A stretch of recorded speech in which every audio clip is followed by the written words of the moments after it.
Welcome to Basic Brewing Video. I'm James Spencer. I'm Steve Wilkes. Our second brown beer of the day. We're in a rut. We're in a rut? No, we're not in a rut. We're in a rot. Rot. R-O-T, which is, I guess, German for red. Yes. This is a smoked Rotbier. Not root beer, but Rotbier, smoked red beer. I had these, Eben from Imperial Yeast sent me packages of L26 Pilgrimage, which is a lager yeast. Mm-hmm. And so on Basic Brewing Radio, I said, hey, give me a suggestion for a lager. And Mike from Milwaukee, I believe that's who it was, wrote in and said he had just made a Rotbier, or a German red beer. And so Chris Colby and I got on Basic Brewing Radio, and we came up with a recipe for a smoked Rotbier. Okay. So we couldn't just leave it alone. We took it one step further and did a smoked beer. So pray tell, how did you make this beer? Well, I'm glad you asked. Well, yes. So this is only a 2-gallon or 9-liter batch because, you know, if it didn't turn out well, I didn't want like 5 gallons of bad smoked Rotbier. So what I did was, into 3.5 gallons or 22.7 liters of water at 158 degrees Fahrenheit or 70 C, I put in 3 pounds or 1.4 kilograms of cherry smoked malt, 4 ounces or 113 grams of Cara Red, 4 ounces or 113 grams of Cara Munich 1, 5 ounces or 142 grams of Munich 20 Lovibond Munich, and 1 ounce or 28 grams of black malt. So that went in the preheated oven at 150 degrees Fahrenheit or 65 C for 60 minutes. And then I collected my wort. At the beginning of this boil, I added 10 grams of Northern Brewer at 7.5% alpha acid. And I boiled for 2 hours. I took a gravity reading at the beginning of that first hour, and it wasn't I added too much water, so I boiled for 2 hours, and at the end, 5 minutes before the end of that 2-hour boil, I put 7 grams of Northern Brewer in there to finish it out. Then I pitched a full package of L26 Pilgrimage after I chilled the wort down to 55 degrees Fahrenheit or 12.8 C. Then I took that fermenter, the plastic fermenter, and I put it in my old keg cooler, which had water in the bottom of it. I chilled that water down to 55 degrees Fahrenheit, and then I had a temperature probe that stuck down into the water beside the fermenter so I could check on it easily. And then when over the next couple of days, whenever the water sneaked up to like close to 60 degrees, I would put an ice pack. Nice. A reusable ice pack in the water around the fermenter, and that way I was able to manage the temperature. And then I took just as the fermentation was ending, I took the fermenter out to do a diacetyl rest. We went out of the country, came back I think 11 days later or so, and then we bottled 15 bottles from this batch. Started out at 1046, ended at 1010 for an ABV of 4.7% or 156 calories.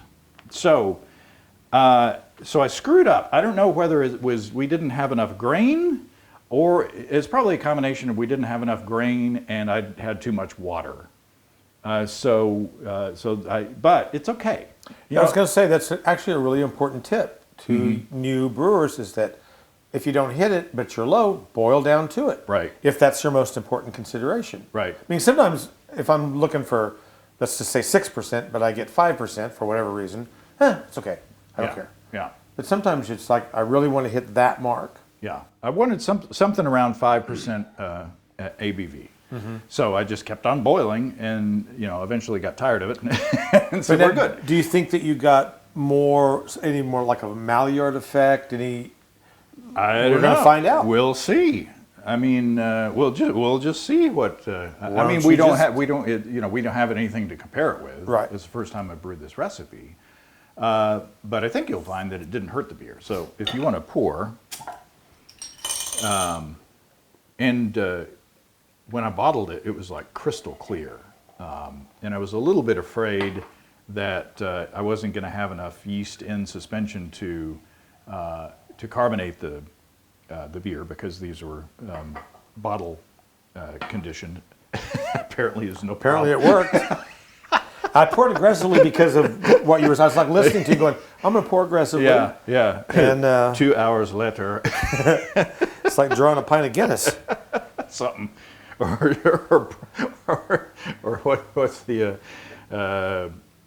what's the shaving cream that used to have the signs on the side Burma of the Shave. Burma Shave. I was Yeah. going to say Bromo Shave, but I didn't. I was in the neighborhood. Cheers. It is a lovely beer that's clear. Would you call that red?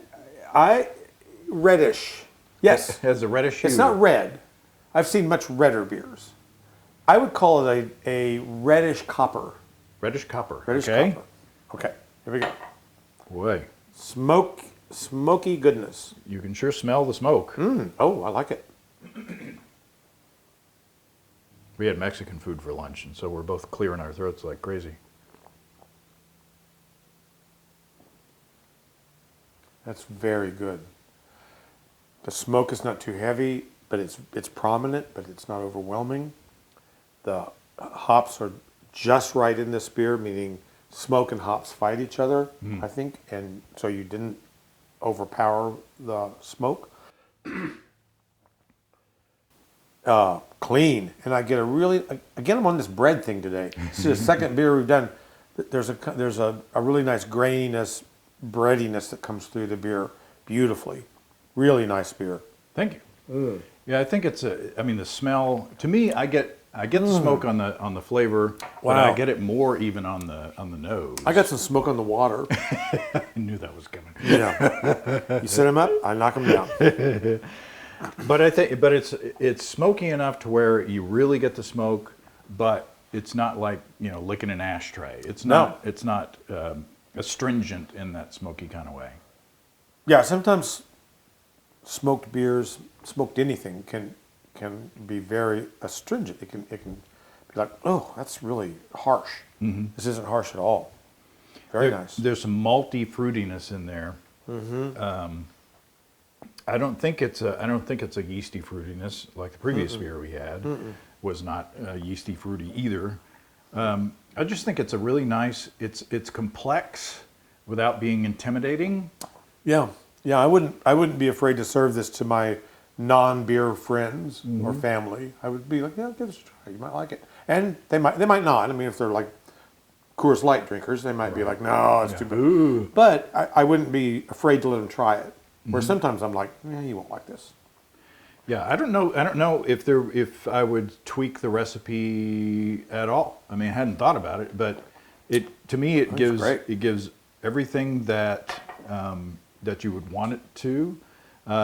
Chris Colby tasted it. I sent some to him. He tasted it on the show. He said that he would prefer it to be a little drier. I don't think I would want it any drier than what it is.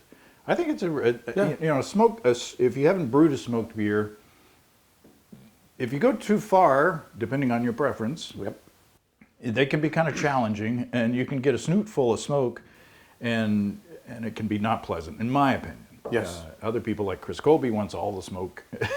Well, and I also think a style plays into it. Meaning, you've got a great big Russian Imperial Stout that you smoke, it will hold more smoke. It can take a bigger charge of smoke. On the other hand, a lighter beer like this needs a lighter touch. Well, that's just cooking. Regardless, yeah. So, and I don't think the 2-hour boil hurt the beer at all. Not at all. It's not. Well, if it did, I don't know. Because exactly. we have nothing to compare to. Could it have been better if we did the recipe correctly, Jeff? But maybe not. I mean, there's something. It is quite rich without being overwhelming. So maybe that longer boil added a little bit of carameliness, carameliness. I Get out the beer thesaurus. Yeah, I don't know. It's good. it's good. I mean, we say this every episode, but I don't know. It's just we're on a roll. Well, you're on a roll. You've been doing the brewing lately. Well, it's your turn. Yeah. All right. Okay. This is good. If you like smoked beers, this is a good recipe. It's really is. drinkable as well. So give it a shot. Let us know what you think. Yep. Cheers. Come and visit us online at basicbrewing.com. You can find archive lists of our audio and video podcasts on home brewing. You can also find our DVDs and our brewer's logbook, where you can track and log up to 50 batches of beer. I've got rubber bands in my drawer that are 40 years old. Why is that? I'd like to hear a... I could braid my eyebrows together. Why is that? I'd like to hear Andy Rooney and Gilbert Godfrey together. There probably are.